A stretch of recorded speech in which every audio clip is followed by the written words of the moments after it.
আসসালামু আলাইকুম রহমতুল্লাহ বরকাত। আলহামদুলিল্লাহ আলহামদুলিল্লাহ।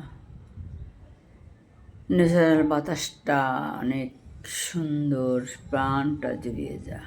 আহা, যেগুলো আমরা আগে ছোট্টবেলা বিলের কাছে, বিলের ধারে গেলে পেতাম। বিলের ধারে কাটবো ঘাস। হ্যাঁ, সকালে নাস্তা খেয়েছি, যার জন্য 9টা বাজে না, এখন আর ক্ষুধা নেই। তারপরে কী করবো? যেটা হয়েছে যে তুমি খেলেও মরবা, না খেলেও মরবা। ওই 50 বছরের বুড়ি, তুমি খেলেও মরবা, না খেলেও মরবা। আর যদি তুমি তোমার ব্রেনে যদি এত কাজ করে,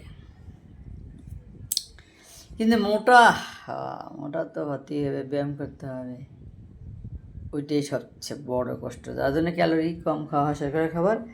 আর তখনই ব্রেন এত ডাউন হয়ে যায় যে ফিজিক্যাল প্রমোশন থেকে ফিজিক্যাল কিছুই করতে পারে না। ফিজিক্যালে কোনো জনে ব্রেন যদি ডাউন হয়ে যায়, আর সেটাই হয় এখন আমার। আমরা এখন ক্যালেন্ডার খাতায় যাবো, দেখবো।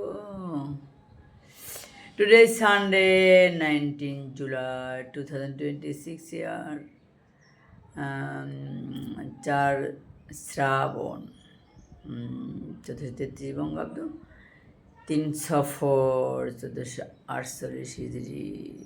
ভূখণ্ডটা অনেকটাই নিমজ্জিত পানির নিচে, বিশেষ করে উত্তরাঞ্চল ভারতের ঢলে। সবাই আমরা তার জন্য দোয়া করবো, ইনশাল্লাহ। সবাই ভালো থাকলে, দেশের সবাই ভালো থাকলে দেশ ভালো থাকবে, দেশ ভালো থাকলে কোনাকাঙ্ক্ষিতে আমরা ইনশাল্লাহ ভালো থাকবো। আল্লাহ হাফিজ।